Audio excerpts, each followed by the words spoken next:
All right, you are live. Hi, how are you? Hi, good. How are you?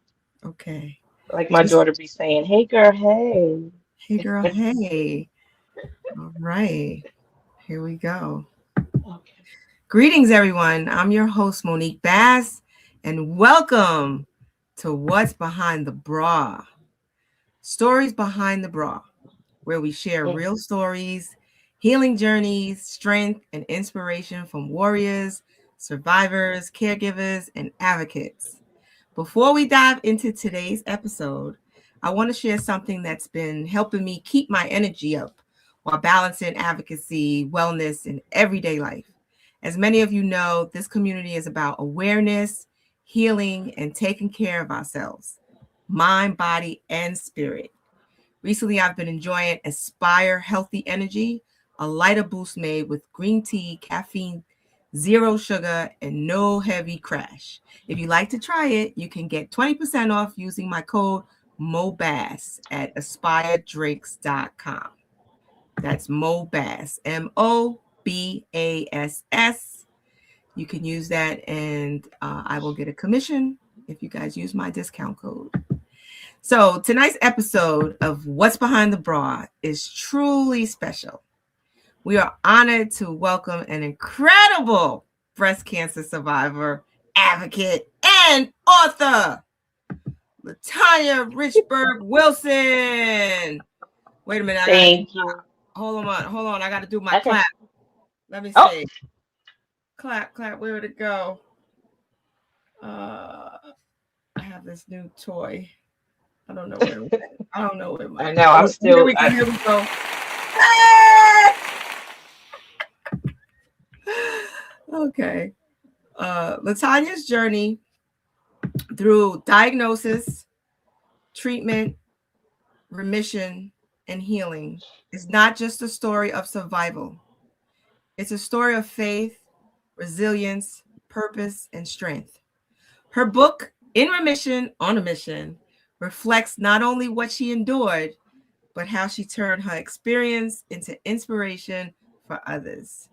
Tonight, we're talking about her breast cancer journey, emotional healing, faith advocacy, and what hope looks like after cancer. This Mhm. conversation is about awareness, healing, and reminding others that they are never alone. Latanya, thank you. Yes. Thank you for being here and for sharing your Thank story with you. us tonight. Thank you for having me. Thank you. I appreciate you, Mo. From one breasty to another. Oh, yay. All right. So, can you take us back to the moment you were first diagnosed? Yes. What was Uh, going two thou- what was going through your mhm. mind? 2014, July. I was 45, and at 40 is when you start having your mammograms. So I was in the shower, and I've always done the self breast exam. And I'm in the shower. I did the left. I go to the right. It's like, ooh. I went back to the left. Something doesn't feel right, and it felt weird. So Mhm. I kind of panicked because it wasn't normal. And so I had asked my husband to feel if he had felt anything weird like in both. And he said it feels different on this side. So I said, well, I'm going to have my mammogram um this month. So I said, so I'll just wait. But as the days were going, I just kept getting leery. Like, I don't think I'm going to get, like when you go for your mammograms, you get that letter every year. Like, Right. we didn't find anything. See you next year. Something kept saying, I'm not going to get that letter. So I get there. I noticed the tech even had a weird look on her face. I Mhm. didn't say anything. And then she goes, let me go get the doctor. The doctor comes in and he's looking. Then he goes and get another doctor. Now I'm crying. And then it was like, well, we're not sure. We're just being careful. We want to double check. And I'm like, I know my body. I know I felt something. So I'll be patient and I'll wait. And so they sent the test to my doctor, my GYN, and she called and told me that they found something in the right breast. Mhm. I had DCIS and IDC. I'm getting a lot of messages that no one is seeing me. I don't know how to connect this. You can account tell them they can join me on with my Instagram. with my Instagram and have to be Monique J Bass. Yeah. Okay. So Can they? so Yeah, yes, go ahead. so I was diagnosed with IDC and DCIS, which in short is they found um, calcifications in my milk ducts. I had calcifications all over the breast, and it was inside the milk ducts. So that's how I found out I had breast cancer by doing a self breast exam at the age of 45 in 2014. Hmm. Yes. So, what was going through your mind once they told you? The first thing I thought of was death. Why me? How did this happen? Um, Does it run? Does breast cancer run in your family? so what I found out was my grandmother, my father's mother, was diagnosed with breast cancer many years ago, and she passed away from it. That's the only person I know at that time had breast cancer. So I had to let the doctors know that yes, my grandmother had breast cancer. That's all I know about the history of breast cancer running in our family. Right, Um, Thereafter was when I found out that my aunt had breast cancer as well. right. Yes. So, did they actually do the genetic testing on you We afterwards? did the genetic testing afterwards. It came back fine, thank God, because I also have a daughter who Right, just turned 35. So I really did it for her, just to make sure that everything, like in case she has to go and get tested. So thank God she didn't. right. Yeah. So, did they? Was it the BRCA gene? Did they check for the BRCA The gene? BRCA gene. So you Yes. didn't have the Hmm. BRCA gene. Nope. No, which is beautiful. But Which is good. also, I didn't have the BRCA gene either, and I was diagnosed with stage 1 breast cancer. Yeah. And I'm sorry, and I was also stage two. Okay, Yeah. stage 2. Hmm. Okay, Yes. so how did your faith, family, or support system help you during treatment? Um, Once because I was in denial for a minute. Not a lot of people knew. Like, of course, my parents knew, my husband knew. Then it was time to break it down to the kids. Mm-hmm. Um, um, at that time, my youngest son, I can't even remember how old he was, but he was probably not even 10 or 12. He took it the hardest, and he immediately thought that I was dying. So I Right, had to have that talk with them. I sat them down. Once I gradually started telling family and friends that I was diagnosed with it, um, they immediately jumped in. You need anything, cooking, cleaning. And of course, I'm still like in denial about it.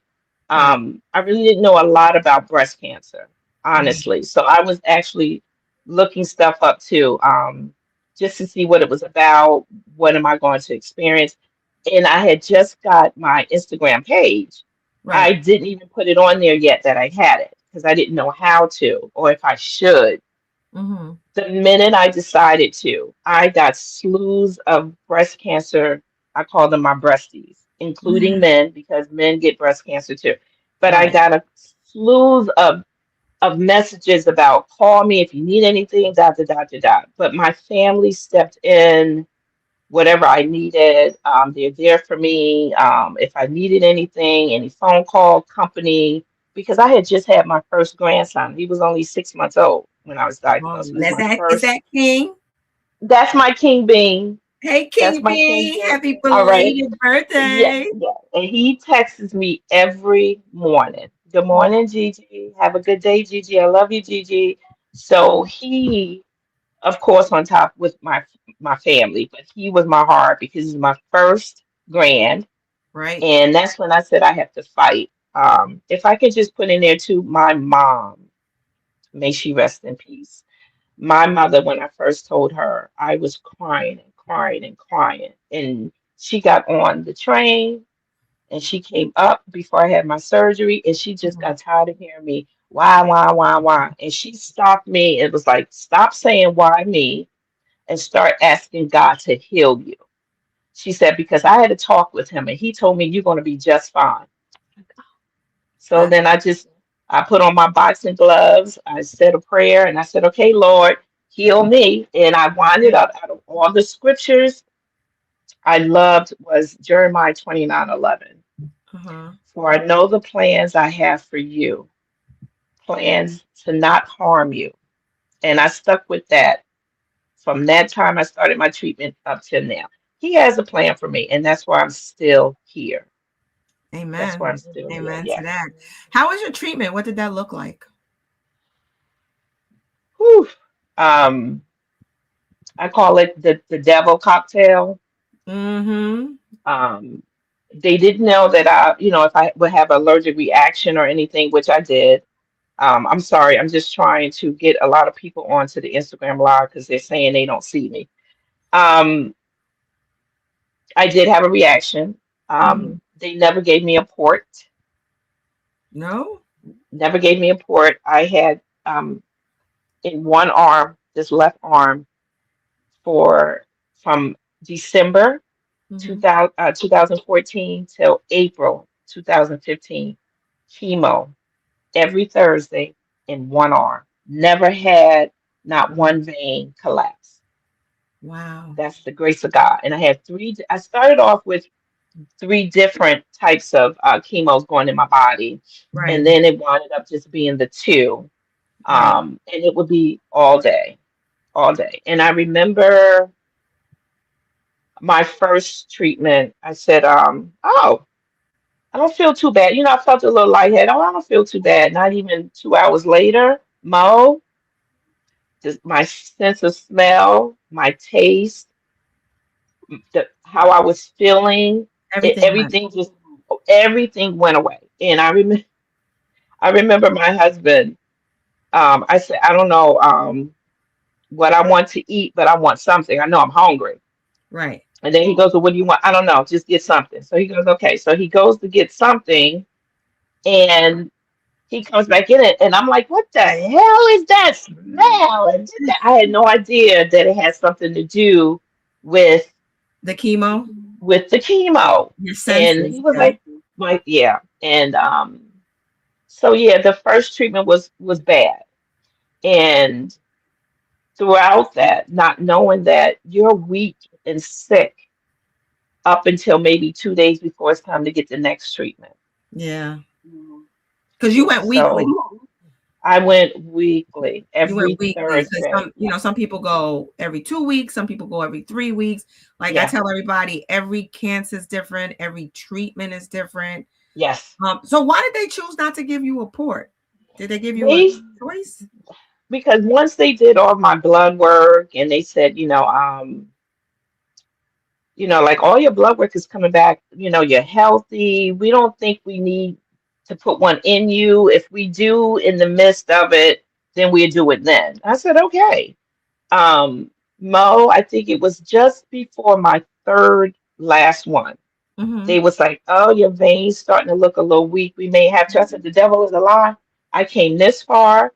A port is the actual surgery. So you Right. think I'm going to let you do that for only three more treatments I need to go? I said, no. So what I did was drinking more alkaline water, Mm-hmm. pumping my veins like with the ball and this, that, and I was doing push-ups and stuff like that.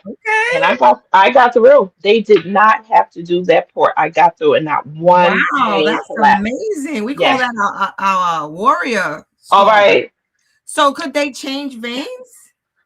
They had to go from they was going from the front of my arm, I mean my hand here all the way up to the back, to the front here, but they and like maybe here, but they never went on this side because this is the side I had the surgery. So they never went on that side. Yeah. Okay. Yeah. All They never right. went on that side. So what was the hardest part of your breast cancer journey that people usually don't see? Going back to when I said I was telling people, once I started telling people I had breast cancer, most of them didn't know what cancer is. So I was getting a lot of, oh, girl, everybody's getting new boobs. Go get your new boob. Go get your new boob job and this, that. I'm like, get a new boob job. So here I am doing my own research. And I'm like, that's totally different. This is breast cancer. that could kill me, you Right. know. So I was in denial for a while, even going through treatment. And the nurses, I want to say my second treatment, no, the nurse kept coming and going. Think you should, shave your hair, cut your hair. Oh no, because see, this is mine, and it was much longer. And I'm Mm-hmm. like, oh no, I'll be fine. And they go, no, it's gonna start coming on. No, it's not. I'll be all right. Mm-hmm. So I get home from that treatment, wrapped my hair, put my scarf on. My Right. grandson and my daughter and her husband came over that night, and I was reading him a book, and I kept doing this. So I said, Shantae, watch King. I'll be right back. I go into the bathroom, and I took my Uh-huh. scarf. Clumps of hair fell out. Yeah. Oh no. Yeah. Yeah. So what people don't understand is I don't wish this on nobody. Cancer is no joke. I don't care what kind of cancer it is. This chemo is what eats you. Yeah. It I does. didn't lose weight, but then I didn't gain weight. But I looked sick because then I lost my eyebrows, my eyelashes, my hair, all kinds of hair everywhere. Everything was gone. Yeah. Like the baby hairs on your arm, everything was gone. And But I that was felt so gradually, right? That didn't happen all at once, right? no. So every day, once I lost my hair and I had my beautician come and shave me, I Mm-hmm. still had like my eyebrows and my eyelashes, but I noticed my eyelashes was going first. So I Yeah, was like, ah, I it's had like okay. one left. I had one Yeah. eyelash. So every morning when I get up, I would peek into the bathroom. Mm-hmm. Okay, they're still there. And then I would peek again and peek again. And one day, Mo, they were gone. So Yeah. I had to learn to pencil in. Yeah. And I remember having my goddaughter went to her shop and said, I need eyelashes. And she kept saying, Auntie, they're not going to stay. Why not? Because you don't have hair to keep it. I said, oh, it'll be fine. Just put them on. She said, Auntie, they're going to fall off. Put them on. Uh-huh. She puts them on. I was like, oh, I'm cute. She even, redid my little eyebrows with her Uh-huh. pencil. Mo, I was only 2 blocks away. By the time I got home, they fell in my lap. All I could do was laugh instead of cry. All I could do was laugh. Like she did tell me, Yeah. but it was depressing. Yeah, it is. I got bone pain. I got neuropathy. I still have neuropathy. There were nights I didn't sleep. There were days I'm up 3, 4 days straight, like as if it's a sunny day every day, like it never came nighttime. Mm-hmm. Um, I couldn't eat. Before I want to go back to when I was getting chemo, before I can start my treatment, they had to give me a ice pop or Right. ice to Right. keep from you having what do you call them? To keep you from getting Dry mouth? Dry mouth? sores, dry mouth and sores in your mouth. Because Sores. I've heard of people saying that they lost teeth. I did. I lost two. They lost teeth. Wow. They had sores to the point where they couldn't drink or eat. But Wow. thank God, all I got was dry mouth. So Mm-hmm. I think it was called biotine. Yes. Biotin. Yes. So Yes. they had me to use like the toothpaste, the mouthwash. I stayed nauseous. Mo, I stayed nauseous 24/7. And I used ginger chews and ginger candy. Yeah. And I would also drink ginger tea. And I couldn't eat. The only thing throughout my whole entire treatment I was able to eat was Mm-hmm. mashed potatoes, fish sometimes, Mm-hmm. and chicken. And then what I would do was cook it with a lot of green, yellow, and red peppers because that's the only taste I can Yeah. taste. Everything Yeah. else was like because you have like a metal taste in your mouth. Yeah. The metal taste. See, And yeah, I don't know if a lot of people knew you're supposed to use plastic utensils because when you have that metal taste, you should not use metal fork, metal spoons, metal knives in your mouth. I don't know if a lot of people knew that. So I had yeah. to wind up using plastic forks, Oh, that's spoons, and good. stuff That's like good to that. know. That's good information for Yeah. people. I Mhm. actually didn't have any taste either, but I would make fruit smoothies every morning, every Yes, night. I loved it. I yes, would eat strawberries, yes. blueberries, and banana. And then I would put a little bit of honey and a little bit of milk and ice and blend it up, and Yes, it was the best meal ever. that's so true. And if I wasn't able to make it myself, either my daughter, my kids, somebody would go to White Castle. I thought they had the best milkshakes. Now she's whispering white If cat. I couldn't get a smoothie, I'm gonna go to White Castle and get me a vanilla or strawberry. But yeah, but this journey was so hard, so difficult, so Yes. hard and so difficult. Yeah, I mean, couldn't get out the bed, just looking sick in my How was your best. how was your fingernails? So I didn't lose my fingernails, but they did turn black. The hyperpigmentation. Um, Yes. yes. I've heard of people that got it in their toes and their feet, and Yes. that they lost toenails, fingernails. I didn't. I didn't get it in my feet, but I got them in my nails. And my nail tech was still doing my nails, but what she would do is always put a nice clear with maybe a little design, because whenever you go for treatment, they got to put that thing on your finger to Right. check, your levels, and you couldn't use dark nail polish. I So don't in know. I between the always kept mine. I kept mine. I went. I yeah, got my yeah. I got my nails turned black. My toenail, my hands and my feet turned black. I didn't lose oh my. I didn't lose my nails while I was going through it, and I was like, yeah, "Oh my god, this is great." You feel like an accomplishment. Man, I still got my yeah, fingernails. yes. But after I finished chemo, like a month or two later, like 3 nails popped off. I was like, ah! I remember losing a toenail, was my pinky toenail. I was like, ew. And my mother was like, is that good? I said, I guess so. But those Yeah. were the only two that fell off, was the pinky toes. What's with the pinky toes? I don't know. Oh, I And don't I know. was still trying to put a little bit of polish on the skin part where the nail was at. I don't know. It's horrible. It's horrible what we have to go through. It like strips us. It Yeah. strip your hair, it strip Yep. your nails, Oh, your oh skin, my God. Yeah. hyperpigmentation. My Yep. tongue had turned like it was black. I had hyperpigmentation Yeah. on my tongue. Oh. It was terrible. Ah, But we're yeah. here, we're Yes. here. Yes. I Yes, tell we are. everybody, it's just Yes, temporary. we You'll be are. back, just got to stay Yes. strong. So let's go on to your book, In Remission on a Mission. It's powerful. What inspired you to write it? So I have two. This was the first one. It's called It's Still Me, Only Better. My life before, during, and after breast cancer. So this was like, as you can see, I had no hair. Uh-huh. I penciled in my eyebrows. I had no eyelashes. I put on some red lipstick. The second book was after they said that I was in remission.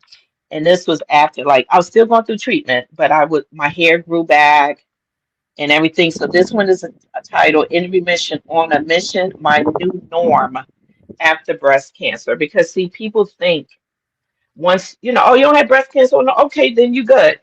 Mm-mm. Mm-mm. When I say I'm in pain, take a Tylenol. Mm-mm. See, like you and I and other breasties and even men, our medicines are much, much stronger, to the point Mm-hmm. where now, if I was to take a Tylenol, it's like eating a Skittle. What's that Tylenol gonna do? It's not gonna help.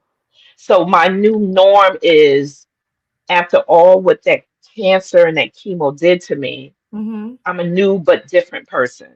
God has showed me people. Oh, yes. Yes, he has. Mm, that We're part. gonna go back, we're gonna go back to that. But That part. Mm-hmm. what made me write my first book was going back again to my girlfriend, my best friend, may she rest in peace. Her name was Doreen. She introduced me to a girlfriend that was going through breast cancer. Mm-hmm. She also drove me to a dollar store and made me buy what she bought them. Like maybe 20, 30. It was like just plain old pink books. It was this size, just pink. It was Mm-hmm. notebooks, Right. blank pages. And she said, start journaling every day, how you feel, what you're going through. And I said, oh, okay, I never thought of that. As I was doing it, I finally decided to reach out to her girlfriend. Mm-hmm. She then told me how she wrote her first book. Right. I said, "Hmm." She said, turn those journals into a book. And Yeah. that's what I did. And Yes. then I winded up doing the second book. And the second book, again, it's just letting people know that although we may be in remission, we're Yeah. still going through something. We're still fighting. We're Yeah. fighting to make sure it doesn't come back. Yes. Um, although 2014, 2015, I was diagnosed and going through treatment. I still had to do after treatments. Mm-hmm. I had to get Prolia injections for my osteoporosis. I still had to get another injection for the cancer to make sure it doesn't come back. And even though I was going, still getting treatments for 10 years, Mm-hmm. also on a chemo pill, I had to take every day for Was 10 that years. tamoxifen? The I was on anastrozole. Anastrozole was my chemo pill. And Um, that's to prevent reoccurrence, right? right, And they right. told you to And take it for 10 years? 10 years. And I also had to do Lupron injections as well, which was every 2 months, on top of doing the Prolia injections, which I still do every 6 months for the osteoporosis. Oh, wow. I want to go back to letting people know that I decided because the doctor said since I was stage 2, I had to make the decision whether if I wanted a lumpectomy or a mastectomy. I didn't know what I wanted. So I remember telling my mom, I don't know. I don't really know nothing about cancer. I don't know what to do. I just want to do the right thing so I can live. So my mother Right. said to me, pray on it, ask Mm-hmm. God to help you make a decision. And the Right. first thing that comes to your mind when you wake up in the morning, that's what you're gonna go with. So I had the Mm-hmm. lumpectomy, like you did. Yes, lumpectomy. Yeah. Yes. So I had the lumpectomy. Um, I remember the surgeon saying, "Do you want like a lift in the one that they did the lumpectomy?" I was like, "No, because my boobs are small. You I don't even know don't how y'all uneven. found." I said, I don't even know how y'all found breast cancer in these little things. But as I got older, they're getting bigger. Yeah. Now, the one I had the cancer in, Mm-hmm. it grows, but it doesn't grow as fast and big as this one. But Mm-hmm. they said it's going to be like that. And I said, no, I didn't want to get any like saline injections or whatever. Just leave it the way it is. I'm going to enjoy my scar Mm-hmm. and want to just be Yeah.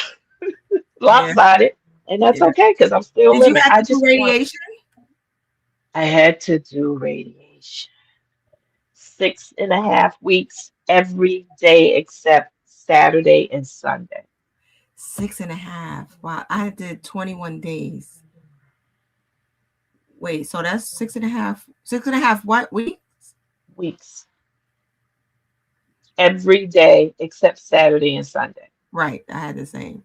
But I tell people radiation wasn't bad. Like you go in and you come out. Like I had 21 treatments, but not until the Right. 19th treatment is where I started to burn underneath the breast and Okay. my skin broke. So it was It did. terrible. So they did warn me that that can happen. I remember a lot of my breasties like either showing me pictures of theirs, scared the shiznits out of me because Hmm. it can blacken like the shirt, it can crust, it can bust. And I'm like, ugh. And I remember my doctor saying only use Aquaphor Aquaphoria. and I forgot not baking soda. I forgot the other stuff. So they didn't know that 10 years prior to that, I've always been a raw organic shea butter person. So Hmm. I'm still going to use my shea butter. I just won't tell them. Right. And so although I was doing the radiation, Hmm. I will put the a little bit of the shea butter Right. around. I will put the aquaphor, and then I will put I forgot what it was. It wasn't baking soda, cornstarch. Cornstarch. They Okay. told me to use aquaphor and cornstarch only. And Mo, do I've you never remember had when they told? cornstarch. Yeah. Do you remember not being able to use deodorant? Did I you still don't use remember that. deodorant? I don't Yeah. remember that. They told me not to. Girl, I probably I don't didn't. know. Yeah. I don't know how many cornstarch bottles I had to buy. I was like, and then on top of that, being diagnosed, being diagnosed at 45, I'm like, this now put me in the menopause. So you think I'm gonna walk around having menopause, being menopausy, and not be able to use deodorant? The devil is a It's a lie. little I funk. took It's a little funk. the funk. All right. So, like you were saying, right before it was time to stop, I noticed it was like trying to break open. Yeah. Never pus, but I could see the separation. Yeah. And they said, we don't know what it is that you're doing, but you're like the first that it didn't blacken, it didn't crust, because they usually have to give people ointments and this, that. And I was like, Yeah. no, they don't know that I'm still you. And I'm not telling Doing people that to do this. This works for me. So don't go out there, oh, let me get me some raw organic shea butter because Latanya said, no, organic it shea works butter, for and then me. it starts sizzling. And we're like, why is it sizzling? But we go sue her. No, don't come here because I ain't got no money. But it worked for me. And yeah, radiation, it was okay. What it what I had to do was get up every morning, Mm-hmm. put on that red lipstick. Like my, Mm-hmm. my girlfriend, she said, girl, put on your wig or put on your hat. Long as you put on that red lipstick and go. And so I was pretending like I'm going to work or I'm going to a client because that Mm-hmm. was the only way of me getting up and doing this because Right. it's depressing. It It is. was depressing, you know. And that's what I had to do. Like every day I have to do this. And even though it may have been only for what? How long were we on that table? 7 minutes at that for the Yeah. radiation? Mm-hmm. It could do some damage. Yeah. But you And definitely yet, have to be strong and, yeah, think positive, because yeah, once you start thinking negative, you're not going yeah, to get through it. yep. And you have to, stay out of the sunlight. And then of course, you can't wear wire or anything. So I wore Halsey top. What do you call Yeah. them? Tank tops, whatever. Yeah. So that's what I had to do. Another thing that depressed me more was before I got diagnosed, I had a trainer, Mm-hmm. personal trainer. Right. And that's my girl. I love her till this day. We are like peas in a pod. Her name is Katrina. Hey, Katrina. Katrina. Katrina Young. And I met her 2 years before I was diagnosed, and I remember her reaching out to me because she needed a resume to Mm-hmm. start her personal training business. And she was like, look, you hook me up and people like it or whatever, I get this spot, I'm gonna hook you up. Well, Right. she hooked me up and I got hooked on her with, ooh, I wanna work out, I wanna stay fit. So I feel God was preparing me Right. by, look, I was a 14, 16 when I met her. She Okay. got me down to size 4 Ooh. with muscles and everything. So I felt God was preparing me physically and physically for this Yeah, that's battle. For amazing. Mm-hmm. and so I think that's one reason why I really didn't need to get the port. I didn't lose weight, but then I didn't gain weight. I Mm-hmm. still was trying my best, like as much as I could. My dumbbells, I was still trying to work out, Right. stay fit and eat healthy. And one good thing about when you're going through chemo, drink your water. A lot of people say how they can't drink water. If it's alkaline water, regular water, drink your water. Yes. Put your fruits in it, whether, strawberries, blueberries, just put fruit in it to give it a taste. But drink Yeah. your water to flush what I call the devil out your system, Amen. The devil because out that's your just what it was. right. So what does your new normal after cancer look like? Going back to when I couldn't go anywhere, I had no strength to do nothing. I felt God, I had this big crystal ball in front of me, Mm-hmm. and God was showing me people, showing me this is the reason why you don't hear back from this person. This is the reason why this person, you should not be going through this. And I said, you know what? After I beat this and get stronger, the bull crap I used to take, Right. or me always saying yes when I really wanted to say no because I Mhm. didn't want people to be mad at me. Right. Uh-uh. This Mm-mm. is the new me. That's including Hello. family. I've lost a lot of family members, some friends, and I'm okay. Mm-hmm. I'm okay with it because he has shown me a lot of stuff. I went through a lot. Things that I feel that I handle much better now than I would Mm-hmm. have if I didn't go through this because Right. he gave me this light, this strength, that you don't deserve this. This is what this person is doing. This is what that person was doing. Stop Yeah. letting people Clear dis outlook. stop letting people disrespect you and say this Mhm. and say that. Learn to speak up and learn to say no because no is a complete sentence without having an explanation. If I say no, it's no. If I don't Mhm. feel like I don't like what you said or what you did, I'm gonna Right. let you know. You know. So Yeah. it has taught me to understand better, be more patient, learn to listen before speaking or Mm-hmm. before reacting.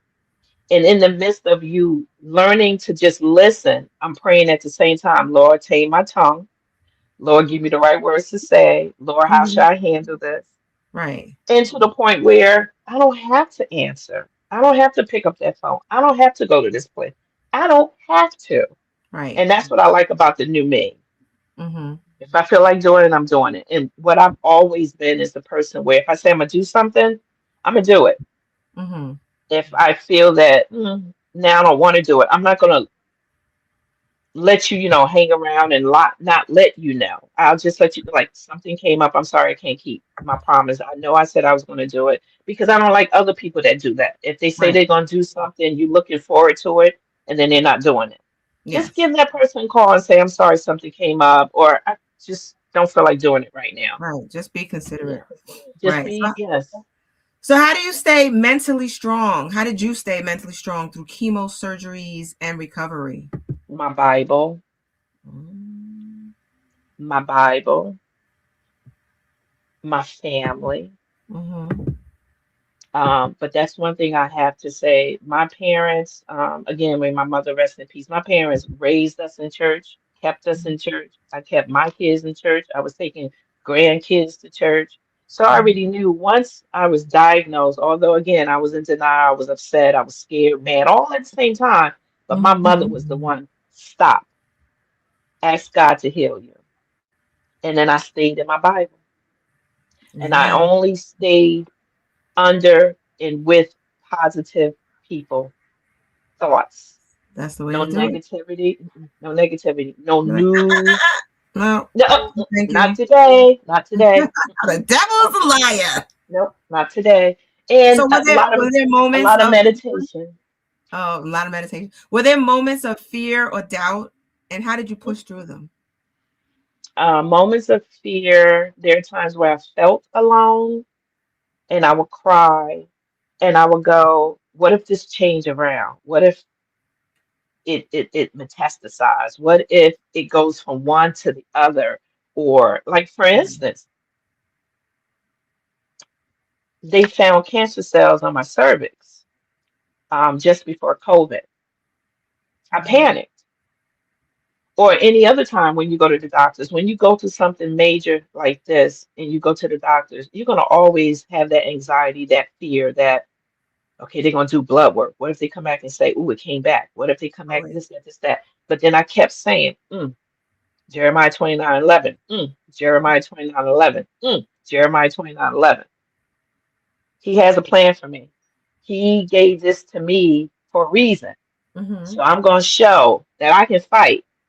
So I fixed that crown and I put some gloves on. I said, come on, let's go. Amen. I'm Because like, you can't have me. You can't have my soul. mm-hmm. And a lot of gospel. You can't break my soul. You can't break my soul. And a lot of gospel. A lot of gospel. And again, the family. Like, again, my grandson, he was the only one at that time. So my daughter and her husband made sure that they would come by a lot. You Yeah. know, my So that husband that took me to, falls into your self-care practices that help you yes, heal, right? treatments. And then I had two good friends Mm-hmm. that met me every Thursday. When I tell you every Thursday, and I Mm-hmm. have to take that back because I want to say maybe three times I was having a really, really bad day, Right. like wake up crying. I don't want to go through chemo. I don't want to have chemo today. I will Yeah. call them, don't come. I'm not having a good day. I don't want to, be cranky and this, that. Just don't come. But other than that, they were there. Yes. When I thought I needed a blood transfusion, I called my girlfriend, was like, all I did was bend down to pick something up and I feel lightheaded and I can't breathe. She came flying to my house, picked me up, called my husband, met me at the hospital. They kept me for hours. Almost Mm-hmm. had to get a blood transfusion. But what it was, I was just very dehydrated. Mm-hmm. That's And why you that's say why I want drink to go back water. to drink your water. Because, constipation, Woo! Honey, you can't even push. When I told somebody one weekend They was like, "How was your weekend?" And I was like, "Shitty." And I meant literally literally, shitty. I or actually there was a I'm point sitting like this. I had to pull my shit out. Okay, I took going back to my grandson. You Uh-huh. know the blue thing that you use for your nose? Yeah. I had to use that, put hot water in it And suck it out. to loosen it up. And Mhm. I would go upstairs to the bathroom. And I remember saying, and my husband's like, what's wrong with you? I said, it finally came out. Woo! Hallelujah. Because I was sitting on one cheek, then I would have to sit on this cheek, then Oh I my couldn't gosh. sleep. Horrible. And we didn't have appetite sauce. It was the chemo. It was the chemos. It So was the actually I used Fleet and that actually helped it come out. Did you try Fleet? Now I use that old fashioned whatever they say to use, and I forgot what it was. Listening, to my older like aunts and them, like, oh, just take this and a laxative or whatever. Yeah. And I think because I was taking so much of it that once I was able to release it, I couldn't Mhm. stop. I said, I don't even care. I'll live on the toilet. I don't care. I don't want this. I don't want that pressure no more. Okay, let's push back boo boo. push past the boo boo. So, what Listen, message do you want other women newly diagnosed to hear right now? um, please, whatever faith you have, go straight to that first. Do not give up. Read Jeremiah 29:11 or whatever faith that you have. Find your favorite scripture because, again, I just was reading my Bible and then that one just popped out. And that's the one I stuck with, and that's what got me through. Stay around positive people. Amen. Yes. Yep. Laugh to stop from crying. And dance like nobody's And, watching. all right, and do you boo, because that's what I got right now. Do you boo? Do Put you you? first. And I don't know if you remember, every Sunday I'm always posting my Sunday self care. I don't get on the phone unless it's my grandkids. I'm doing my facial, my music, my Mhm. hair, my bubble bath, my wine. Everything for me. Fresh flowers on my dining room table. I don't know if you can see fresh flowers for Oh, me. Yep. So do you. yes. At the end of the day, do you. I like Because that. at the end of the day, after you done did for everybody else, what did you do for you? Exactly. So do you, boo. Self love, self care. So, Yep. how has your experience shaped your mission moving forward? It has I am an advocate, so I love talking about my story. I could be in the supermarket. Hey girl, you had your mammogram this year? Or hey guy, What's what behind the bra? and I can't wait to get my shirt. I can't wait because I'll be like, what's behind those pecs, boys? What's behind those Hey, what's balls, behind them girls? pecs? Yes. All right. So I want both of those shirts. But that's what I do. I advocate no matter where I'm at. I'm Right. always wearing something pink. Mm-hmm. Always wearing something pink. I'm always talking about I had breast cancer. Does breast cancer run in your family? Can I Right. tell you a little bit about what I went through? Right. And I always tell people, do your research. So I'm always, every day, this is part of me to share with other people Right. my story and what could happen. Right. And I also tell people just to be mindful, like when you search the internet and you Google and people give you advice and tell you things. Remember that every cancer is different, every treatment is Yep, different, everybody yep, goes their side effects are different. yes. This one woman got on the phone and she was like, "Oh my goodness, that she was so depressed and how depressed she was, and I was going to get depressed." And by the grace of God, ooh, look at that. By the Oh, grace of God, I never got depressed. And right. I'm happy about that. So just be mindful when people tell Yes, you their journey that yes, not everything happens to everyone. right. And that's why I say learn to listen. Just Hmm. listen. Hmm. And you're right. How you handle it or what you went through, your journey was Right, different from mine. Like for instance, you were shocked to hear I didn't have a port. right. So you taking chemo out of one arm, but I'm still, oops, let me see if I still got that.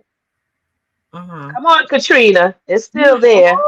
It's a Oh, little flabby, but yes, yes. Look but at yeah, you. just Everybody's journey is different. Stay around positive people. If it gets to a point, because see, my circle's so small, I talk to myself. Uh-huh. And I don't care You know because what they say? They say it's okay to talk to yourself, just don't answer just yourself. don't answer. You're like, who you in there with? Who's in the room with you?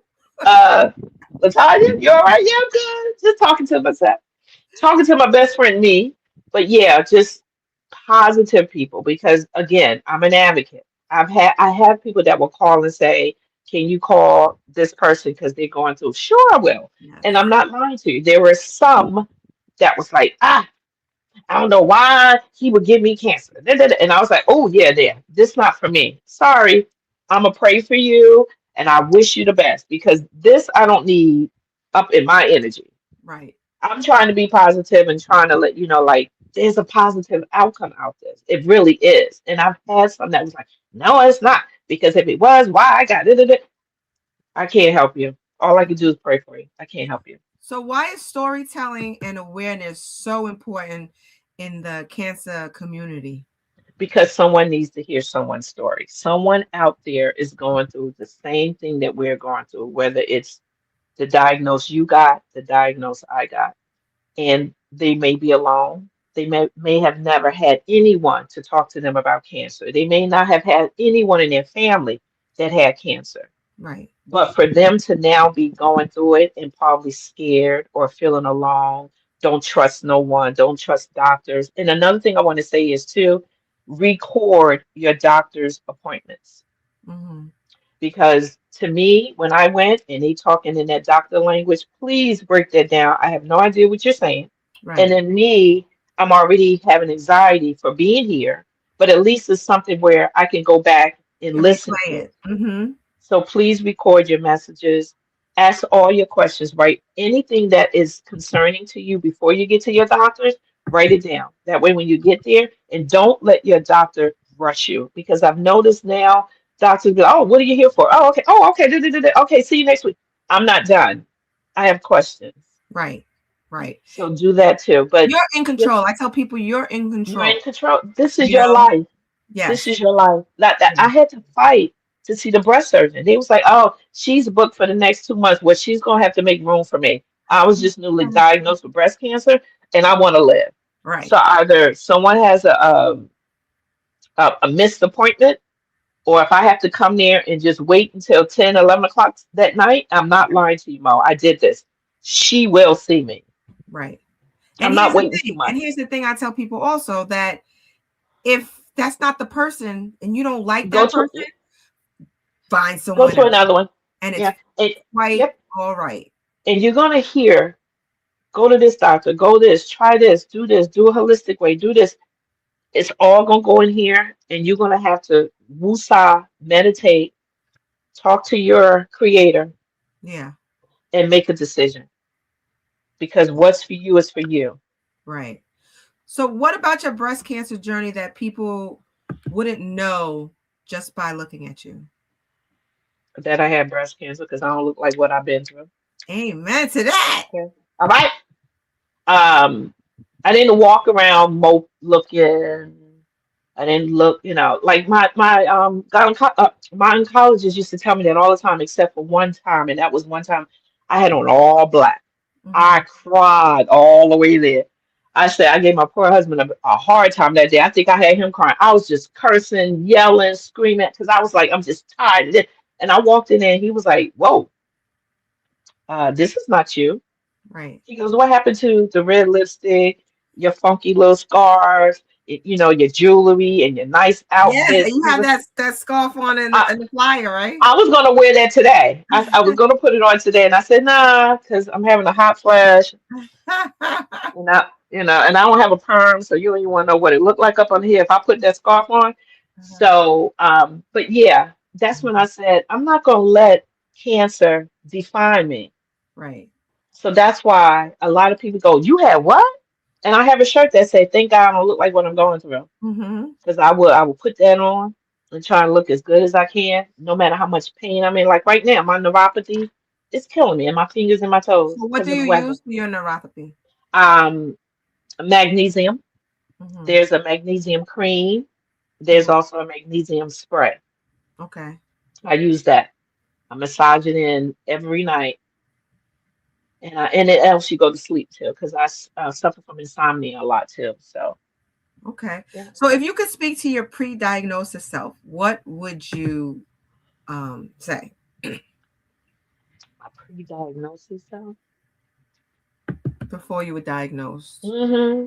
What would Because you say? I'm thinking back at before I was diagnosed, I think God was trying to get my attention then. I was busy with my business, running my business full time. I had me a brand new Cadillac, Mm, I had my trainer, and I'm out there living life. And God was like, sat it down.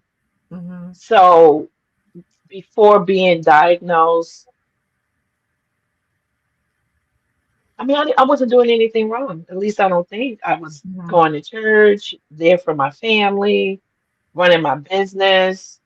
Right. I think the only thing I can say is maybe I was moving too fast. I need to slow down and give him more of me. So was your cancer hormonal? Was it H or HER2 positive or Mm-mm, triple negative? mm-mm. No? I mean, I'm sorry, hormonal, It not the was H2. Yep, okay. yep. Um, I think that's just what it is that I think he was trying to talk to me, and I was so busy with life that I wish I had slowed it down and did So what do you stuff feel that different. But how do you feel like you got cancer? Where do you think it came from?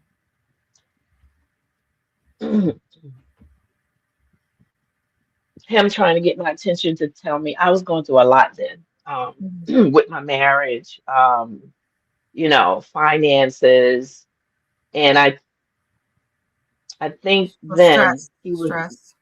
really trying to get my attention in, and I'm like, I want to do this and do that. Up, I'm so busy, so focused on trying to, you know, get my family in order. Got a new car, got my business running, and he's trying to tell me something. And I think that's when he sat me down. Right. Okay. And that's how I know that I've learned from that. I've grown from that. I am such a total different person. Stuff that used to bother me and get to me. Right. Yeah. See, I myself, I feel like I used to always put my phone in my bra because I didn't have pockets. Like I managed, I Yeah. bartended, and we didn't have pockets. So I would always put my phone in my bra on the left side. And that's exactly where the lump was. hmm You Yeah, know, so mine was on the right, people, but I've never did that, but mine was on the right. But I just still feel he was just trying to tell me something. Um, God is trying to tell me something see, right now, there right go now. another told you gospel all throughout. But yeah, and I remember my nipples used to always itch. And Uh-huh. I remember going to the doctor, and yet they had to tell me, "Oh, do you drink a lot of soda?" And at that time, yeah, I was drinking Coca-Cola, Pepsi. I was like, "Yeah, lay off the caffeine." Oh, and coffee. I was like, "Yeah." I was Hmm. like, "That would do it." And then it just got worse and worse. And then again, that's when I did the self-exam and found it myself. So it had nothing to Hmm. do with caffeine. I love me some soda though. Girl, In the no, we're gonna morning, talk about we in gonna the night. we gonna talk. All Yeah. right. So, what does hope look like for you today, and how can others hold on to it?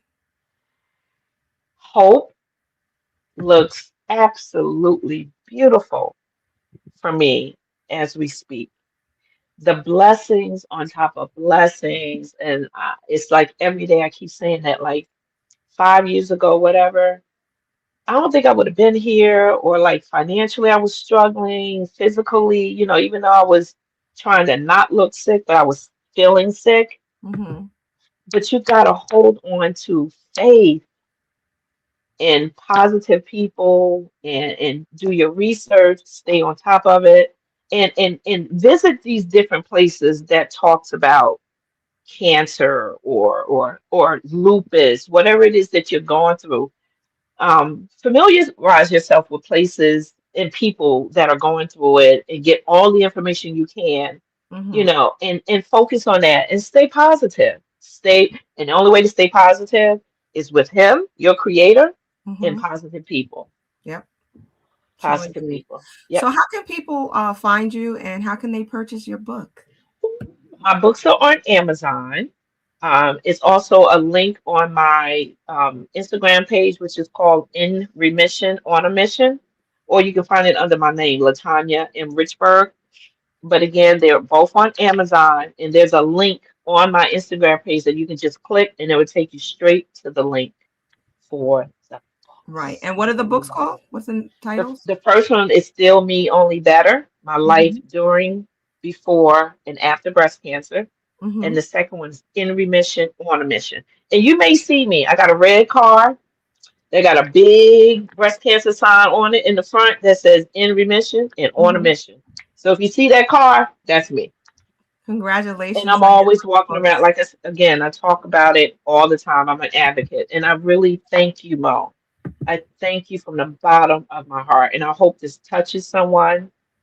And if anyone needs to talk, my number is 862 Whoop. 438 7587. Again, 862 438 7587.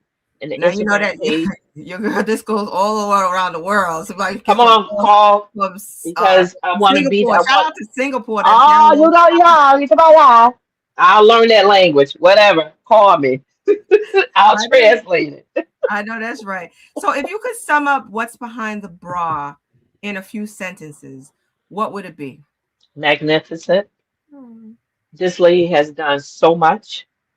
Stick with Monique. What's behind the bra? What's behind the pecs for the men? Because men get breast cancer too. Mm-hmm. Mo, I am so proud of you. You Thank are you. you're amazing. When Thank I you. first met you, before you even had breast cancer, you probably don't know that. Then Mm. knowing that you had it, and look at where you're at now. I Yay. applaud you. Oh I wait, applaud I you. gotta get my applause. Here we go. I love that button. Okay. Yes, amazing. You're touching lives. You're changing lives. Continue to do you, boo. Thank you. Thank you. You're welcome. And that brings us to the close of another powerful episode of What's Behind the Bra, where healing stories are shared, strength is celebrated, and no one has to walk their journey alone. Alone. Amen. Thank you for tuning Amen. in, supporting the mission, and helping us amplify voices that truly matter. If today's Yes. conversation touched you, inspired you, or helped you feel seen, please share this episode with someone who may need it. Don't Yes. forget to follow, subscribe, and leave a review on Like your and favorite share. podcast platform. It helps us reach more people and continue spreading awareness, hope, and healing. If you or someone you love would like to share your story, partner with us, or learn more about our comfort care initiatives, visit behindthebroad.org or connect with us on social media. Until next time, take care of yourself, check on someone you love, and remember there's always strength in your story. I'm Monique Bass, and this is What's Behind the Bra. Thank you. Peace. Thank you.